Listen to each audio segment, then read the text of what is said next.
On going या incomplete anime के Cliff hangers देखकर सालों तक तड़प तड़प कर थक गए हो, अब और नहीं तड़पना है। ऐसे एनिमे चाहिए जो कंप्लीट हो, तो तुम सही जगह आए हो। और फिर ऊपर से अपनी पसंद की चीज़ मिल जाए तो उससे अच्छा क्या ही हो सकता है ना। एक्शन, मिस्ट्री, थ्रिलर, कुछ माइंड बेंडिंग या फिर कुछ बिटर स्वीट, कंफर्टिंग, जो भी चाहिए सब मिलेगा। तो चलो लिस्ट देखते हैं।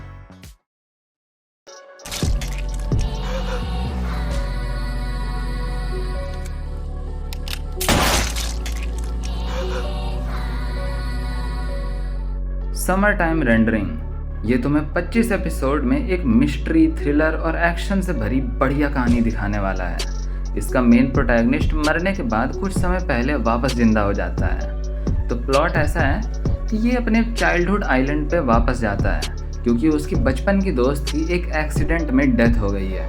और आइलैंड पे एक रूमर चल रहा है कि अगर तुमने अपने शैडो को देख लिया तो तुम्हारे पूरे परिवार की बैंड बजने वाली है। शैडो मतलब बेसिकली डॉपलगैंगर। और फिर उसकी दूसरी दोस्त बताती है कि जो दोस्त मर चुकी है उसका डॉपलगैंगर उन दोनों को 3 दिन पहले दिखा था। मतलब उसकी डेथ एक्सीडेंट नहीं थी। अब इसके आगे क्या होगा वो तुम खुद देख लेना। काफ़ी बढ़िया एनिमे है, बिल्कुल भी बोर नहीं करेगा तुमको।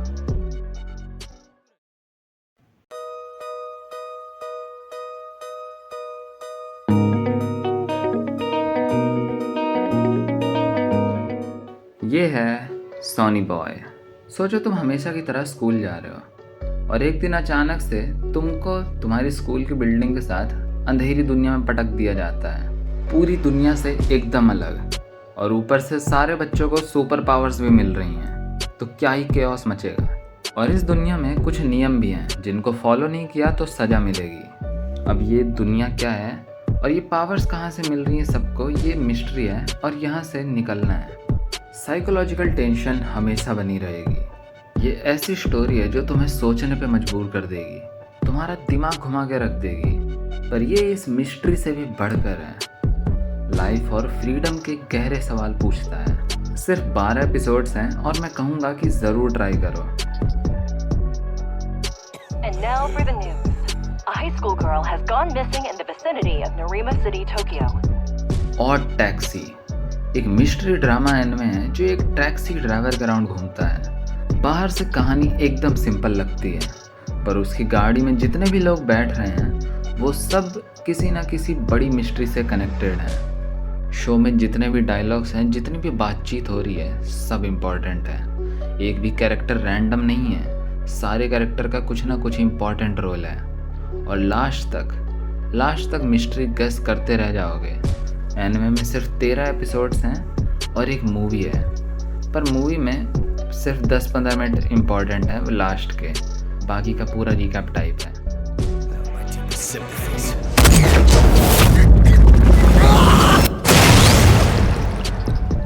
साइकोपाथ एक डार्क साइकोलॉजिकल थ्रिलर एनिमे। इसमें तुम्हें थ्रिलर, एक्शन और 20% साई-फाई मिस्ट्री भी देखने मिल जाएगी।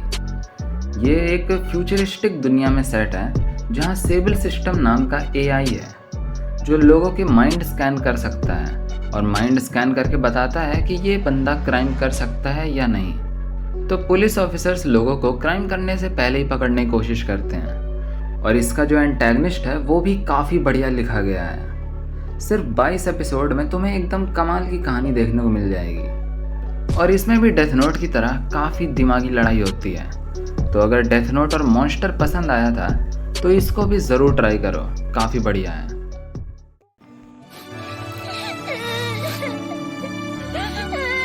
I'm sorry. I'm so sorry.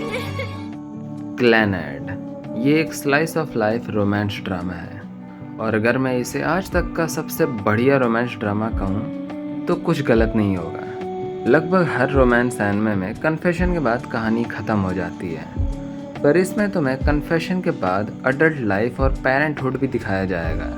कहानी है एक ऐसे लड़के की जो अपने नशेड़ी बाप और टाउन दोनों से ही नफरत करता है। एक दिन वो एक कमज़ोर, हमेशा बीमार रहने वाली लड़की से मिलता है और उसकी मदद करने की सोचता है और वहीं से वो काफ़ी और लोगों की भी मदद करता है। ये एनिमे फैमिली, फ्रेंडशिप और ह्यूमन कनेक्शन को काफ़ी अच्छी तरह दिखाता है। ये एक ऐसा एनिमे है जो तुम्हें ज़रूर देखना चाहिए। I think that it's almost time to say goodbye. ये है एनोहाना। ये भी एक बिटर स्वीट कहानी है और ये भी तुम्हें रुला सकती है, सिर्फ 11 एपिसोड में। बचपन में एक दोस्तों का ग्रुप था, पर उनमें से एक की डेथ हो गई और उसके बाद सारे ही दोस्त दूर हो गए। पर अब अपने प्रोटैगनिस्ट को अपनी मरी हुई दोस्त वापस दिखने लगती है। कहती है कि उसकी एक विश पूरी करनी है, जिसके लिए सारे दोस्तों को वापस साथ आना पड़ेगा। पर उन्हें ये नहीं पता कि विश क्या है और कैसे पूरी करनी है। Remember, there will be another boom if you don't solve it in time.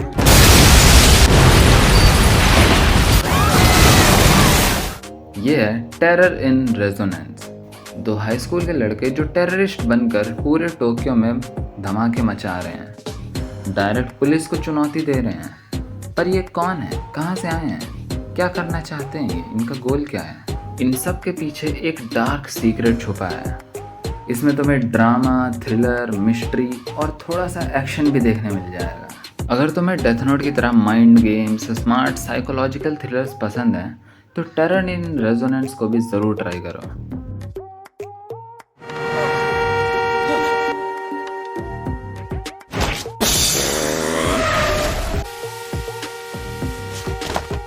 ये है पैरासाइट द मैक्सिम। इसमें एलियन पैरासाइट्स इंसानों पर कब्जा करने आते हैं, उनके दिमाग में घुसकर उन पे काबू कर लेते हैं और इंसानों की खोपड़ी कुछ ऐसी हो जाती है। पर अपने प्रोटैगनिस्ट के केस में क्या होता है कि जो पैरासाइट है वो उसके दिमाग में नहीं घुस पाता, क्योंकि उसने कानों में ईयरफोन्स लगाए होते हैं। तो पैरासाइट उसके हाथ में घुस जाता है। तो अब पैरासाइट के कब्जे में उसका हाथ है, तो दोनों को समझौता करके रहना पड़ता है और अपना प्रोटैगनिस्ट पैरासाइट्स और इंसानों दोनों के बीच जूझता रहता है। इस 24 एपिसोड की कहानी में तुम्हें काफ़ी कुछ देखने को मिल जाएगा। एक्शन, थोड़े हॉरिफाइंग सिनेरियोज और हल्का सा रोमांस भी।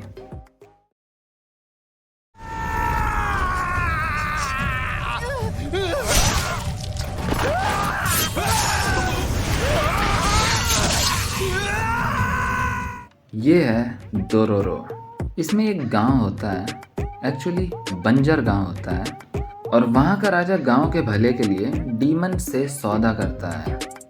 अपने होने वाले बेटे के शरीर का बलिदान कर देता है और जब उसका बेटा पैदा हुआ तो उसके बॉडी पार्ट्स नहीं है, तो वो अपने सर्वेंट से कहता है कि इसको मार दो।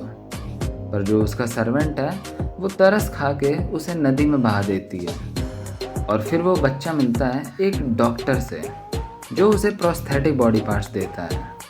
और फिर उसे पता चलता है कि जितने भी यहाँ पे डीमंस हैं उनको मारने से उसके बॉडी पार्ट्स वापस आ सकते हैं, पर अगर सबको मार दिया तो गांव भी बंजर हो जाएगा। कॉन्सेप्ट अच्छा लग रहा है तो जाओ जाके देखो, सिर्फ 24 एपिसोड्स हैं।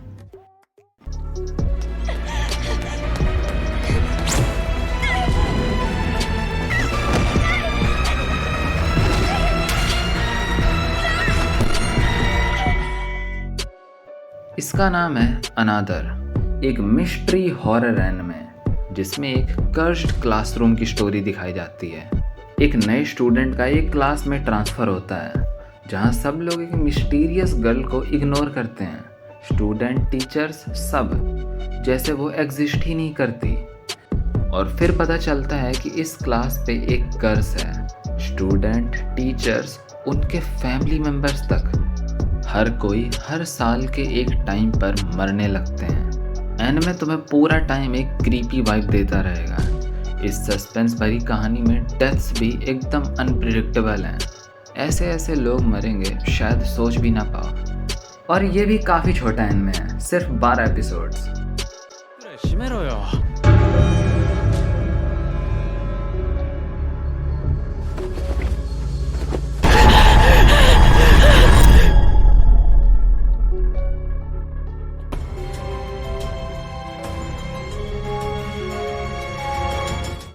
इरेज्ड। इसका मेन प्रोटैगनिस्ट है सातोरू, जिसके पास एक मिस्टीरियस पावर है।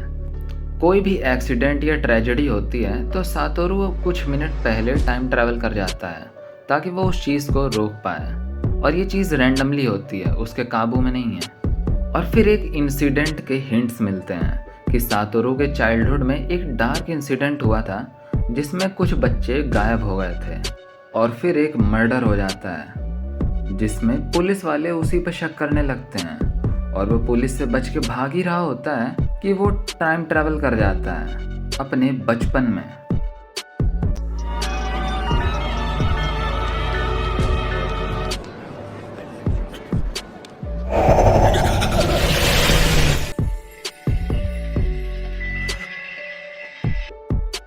ये है श्टाइन्स गेट। इसका प्रोटैगनिस्ट है ओकबे। वो एक टाइम ट्रैवल कॉन्फ्रेंस में जाता है जहाँ पे वो माकिसे से मिलता है, और कुछ देर बाद देखता है कि माकिसे मर चुकी है। वो तुरंत अपने दोस्त को मैसेज करता है कि माकिसे मर गई है, और आसपास के सारी भीड़ तुरंत गायब हो जाती है। और फिर कुछ देर बाद देखता है कि माकिसे उसके सामने जिंदा खड़ी है, और फिर वो अपने दोस्त से बात करता है तो पता चलता है कि उसने जो मैसेज भेजा था वो पास्ट में गया था। Crazy right? इसकी कहानी काफ़ी इंटेंस और थ्रिलिंग है, और साथ में इमोशनली भी बहुत पावरफुल है।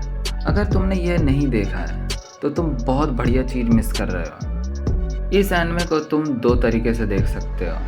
एक है इसका रिलीज़ ऑर्डर, जिसके हिसाब से तुम श्टाइन्स गेट देखोगे जिसमें 24 एपिसोड्स हैं, और उसमें तुम्हें एंडिंग देखने को मिल जाएगी। उसके बाद श्टाइन्स गेट 0 और कुछ स्पेशल एपिसोड्स हैं जिसमें तुम्हें देखने मिलेगा कि ये एंडिंग तक हम पहुँचे कैसे। और मेरे हिसाब से ये रिलीज़ ऑर्डर में नहीं देखना चाहिए, क्योंकि एंडिंग तुम्हें पहले ही पता चल जा रही है, तो बेसिकली स्पॉइलर है। तुम्हें पहले से एंडिंग पता है तो उतना समझ लो क्या बोलना चाह रहा हूँ। तो इसका फैंस ने एक क्रोनोलॉजिकल ऑर्डर बनाया है जिसमें तुम लाइन से पूरी कहानी देखोगे। तो इसमें तुम्हें क्या करना है कि पहले सीज़न 1 जो है इसका श्टाइन्स गेट, उसके 1 से 22 एपिसोड तक देखो। फिर इसका एक OVA एपिसोड है, OVA या स्पेशल एपिसोड 23B, वो देखो। फिर देखो श्टाइन्स गेट 0 पूरा। फिर देखो श्टाइन्स गेट के 23 और 24 एपिसोड। अब यहाँ पे स्टोरी का जो मेन प्लॉट है वो ख़त्म हो जाएगा। इसके बाद तुम एपिलॉग देख सकते हो कि कैरेक्टर्स बाद में क्या कर रहे हैं। I hope you brought enough shaved ice for all of us. Are the children opening their hearts to me at last? Such beaming smiles! Such little savages! ये है असैसिनेशन क्लासरूम। ये क्रीचर इस क्लास का teacher है, और बच्चों का काम है उसे मारना, और जिसने भी उसे मारा उसे गवर्नमेंट 10 बिलियन येन देगी। क्यों? क्योंकि उसने चांद को डिस्ट्रॉय कर दिया है, और अब अगले साल पृथ्वी की भी बैंड बजा देगा, पर तब तक बच्चों के पास उसे मारने का मौका है। ये 47 एपिसोड का एक फन एक्शन कॉमेडी एनिमे है। थोड़ा बहुत थ्रिलर, साई-फाई और मिस्ट्री भी है, तो एंजॉय करो।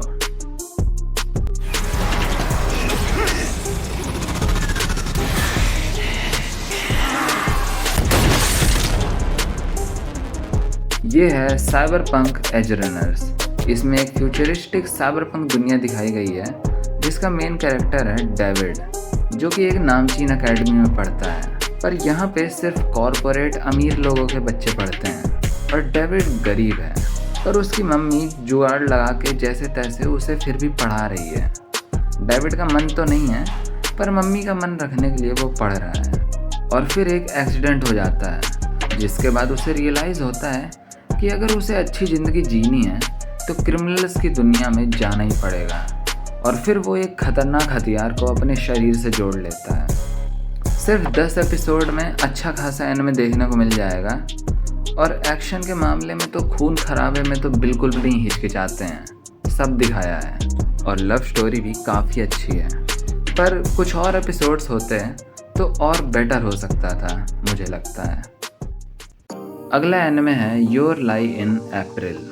कोजे एक चाइल्ड पियानो प्रोडिजी था जो पियानो को एकदम परफेक्टली प्ले करता था, लेकिन उसके बचपन में कुछ तो इंसिडेंट हुआ था जिसकी वजह से वो अब एक बोरिंग और कलरलेस हो गया है और उसकी ज़िंदगी से म्यूज़िक ख़त्म हो चुका है।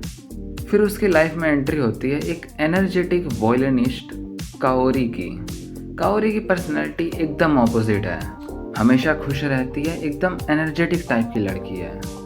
काओरी का म्यूज़िक उसके दिल को छू जाता है और उसकी बोरिंग लाइफ में फिर से कलर और म्यूज़िक वापस आने लगते हैं। इस 22 एपिसोड के एनिमे में तुम्हें एक रोमांटिक इमोशनल कहानी देखने को मिलेगी। इसके कैरेक्टर्स ना अपनी फीलिंग्स नहीं बताते थे, वो भी बहुत स्टूपिड रीजन की वजह से, जो मुझे बहुत फ्रस्ट्रेट करता था।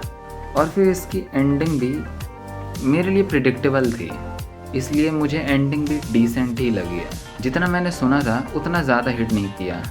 ओवरऑल अच्छा खासा एनिमे है, देख सकते हो। Sleep okay? What the hell are you? Not entirely sure how to answer that. Why are you in my apartment, teenage girl? I asked to spend the night and you said sure. ये है हिगे hero. इसके आगे के नाम को ignore करो, story सच में अच्छी है। इसमें एक हाई स्कूल की लड़की अपने घर से भागकर रोड पे बैठी होती है। अपना जो प्रोटैगनिस्ट है वो नशे में होता है, उसको अपने घर पे रुकने के लिए हाँ कर देता है और फिर वो लड़की उसे सेड्यूस करने लगती है। पर ये तो बच्ची है, ऐसा क्यों कर रही है? और फिर पता चलता है कि उसका कुछ ट्रॉमेटिक पास्ट है और अपना प्रोटैगनिस्ट उसका उस पास्ट का सामना करने में मदद करता है। अगला है कुरोकोस बास्केटबॉल। ये एक बास्केटबॉल एनिमे है, पर इसमें हर कैरेक्टर के पास एक स्पेशल एबिलिटी टाइप होती है, तो ऐसा समझ लो कि सुपर पावर विथ बास्केटबॉल। और इसके गेम्स काफ़ी धमाकेदार होते हैं। इसमें मिडिल स्कूल में 5 बास्केटबॉल के प्रोडिजीज होते हैं। वो इतना बढ़िया खेलते हैं कि उन्हें कोई छू तक नहीं पाता, इसलिए वो डिसाइड करते हैं कि हाई स्कूल में सब अलग अलग स्कूल में जाएंगे ताकि उनको बराबरी की टक्कर मिल सके और खेलने में मज़ा आए। पर इसमें एक फैंटम 6 प्लेयर भी था जो कि अपना प्रोटैगनिस्ट है, पर वो स्कोर करने में अच्छा नहीं है, वो बॉल पास करने में माहिर है और उसकी प्रेजेंस ऐसी है कि उसके होते हुए भी कोई उसे देख ही नहीं पाता है। Looks like he didn't come today. Excuse me. I'm Kuroko. What? How long have you been there? और फिर वो मिलता है एक टैलेंटेड प्लेयर कागामी से और दोनों मिलकर डिसाइड करते हैं कि उन 5 मिराकल्स को हराकर जापान का चैंपियन बनेंगे। 75 एपिसोड का बढ़िया बास्केटबॉल एक्शन कॉमेडी एनिमे है और एक मूवी भी है, देखना चाहो तो।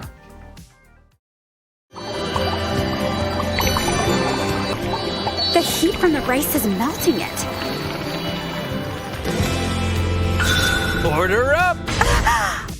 ये है फूड वॉर्स। ये एनिमे कुकिंग के बारे में है। अपना जो मेन कैरेक्टर है उसे एक एलीट कुकिंग स्कूल में भेजा जाता है। वहाँ पे सिर्फ अच्छे शेफ्स ही टिक सकते हैं। तरह तरह के कुकिंग कंपटीशन होते हैं, सब अपनी डिशेस दिखाते हैं और जजेस डिसाइड करते हैं कि कौन विनर है। और डिशेस को इतनी डिटेल में दिखाया जाता है कि तुमको भूख लग जाएगी देख कर ही, तुम वेजिटेरियन ही क्यों ना हो। और कुछ कुछ डिश तो इतनी गजब होती हैं कि कैरेक्टर्स के कपड़े ही फट जाते हैं, लिटरली। शो काफ़ी मज़ेदार है, पर खाना खाने के बाद इसमें ऐसे ऐसे रिएक्शंस भी निकलते हैं, तो देख लो अपने हिसाब से। ये है वॉयलेट एवरगार्डन, जो अपने जख्मों से जूझ रही है, वो जख्म जो उसे वॉर में मिले थे।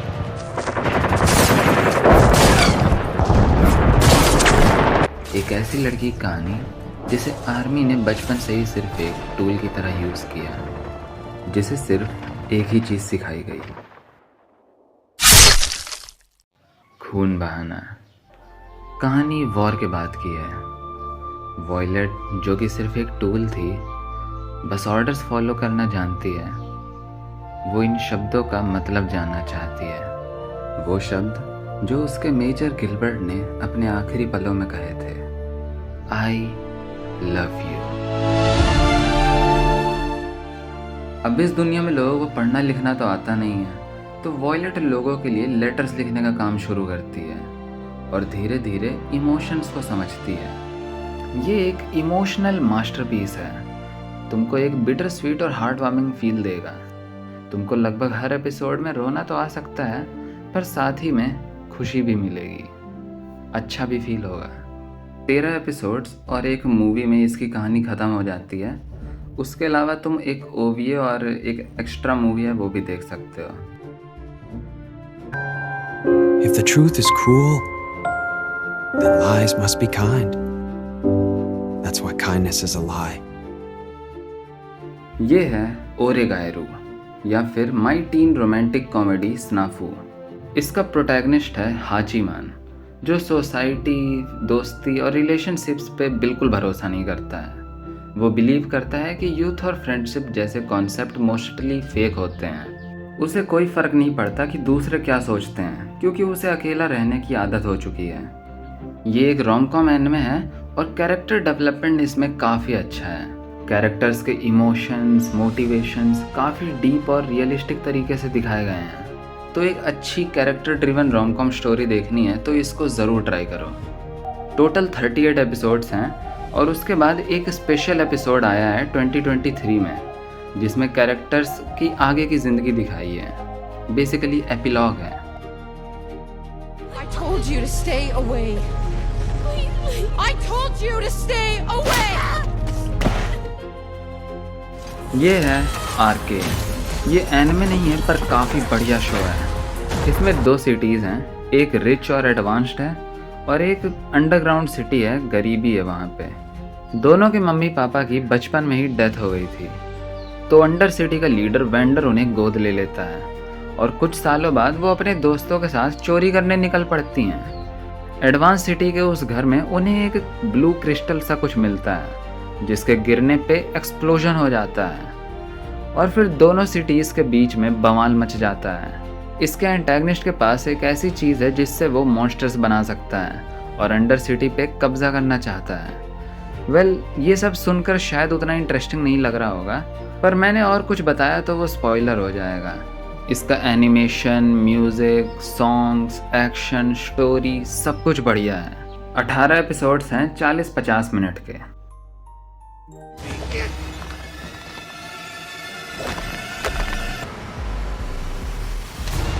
अवतार द लास्ट एयरबेंडर। इसकी दुनिया में कुछ लोग एलिमेंटल पावर्स के साथ पैदा होते हैं, फायर, वाटर, विंड और एयर। और इनमें से एक होता है अवतार, जो इन चारों एलिमेंट्स को कंट्रोल कर सकता है और उसका काम है दुनिया में बैलेंस बनाए रखना। पर एक दिन अवतार अचानक से गायब हो जाता है और फिर 100 साल बाद अवतार वापस दिखता है, एक 12 साल का लड़का जो बर्फ में जमा हुआ था। और पता चलता है कि फायर नेशन ने जंग छेड़ दी है और अभी सिर्फ अर्थ नेशन ही बची हुई है, बाकी सब हार चुके हैं। और अब उसको फायर नेशन से बचते हुए बाकी सारे एलिमेंट सीखने हैं ताकि वो दुनिया में फिर से बैलेंस ला सके। ये एनिमे नहीं है पर काफ़ी अच्छा एक्शन एडवेंचर है। Total 61 episodes. 全て終わりにするわ。終わり。終わりってなんだろう。 और अब है मॉन्स्टर। ये थोड़ा सा बड़ा है, 74 एपिसोड्स हैं इसमें। ये भी साइकोलॉजिकल थ्रिलर एनिमे है जो ह्यूमन नेचर और सही गलत के फ़र्क को डीपली एक्सप्लोर करता है। थ्रिलर तो इसमें भर गया है, मिस्ट्री तुम 25% मान लो और थोड़ा बहुत एक्शन भी देखने को मिल जाएगा। स्टोरी एक ब्रिलियंट डॉक्टर के अराउंड घूमती है जो एक दिन एक ऐसे पेशेंट को बचाता है जिसके बाद उसकी पूरी ज़िंदगी बदल जाती है। कुछ सालों बाद उसे पता चलता है कि जिसको उसने बचाया था वो अब एक डेंजरस मास्टरमाइंड क्रिमिनल बन चुका है और अब वो अपनी पुरानी गलती को ठीक करने के लिए पूरे यूरोप भर में उसका पीछा करने लगता है। इसके कैरेक्टर्स एकदम रियलिस्टिक हैं और थोड़ा स्लो फील होता है, पर टेंशन भरी स्टोरी टेलिंग है और डीप साइकोलॉजिकल थीम्स भी देखने को मिलेंगी।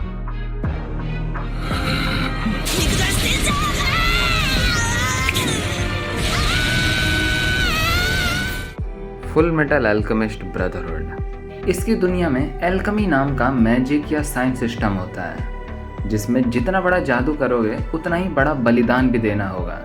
और दोनों भाई अपनी मरी हुई माँ को जिंदा करने की कोशिश करते हैं, पर माँ तो नहीं आती।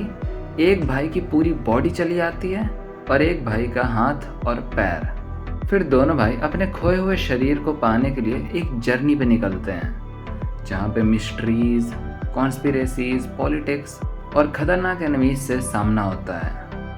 अब आखिर में है death note, attack on Titan और नरूटो। मुझे नहीं लगता कि इन तीनों के बारे में कुछ भी बताने की ज़रूरत है।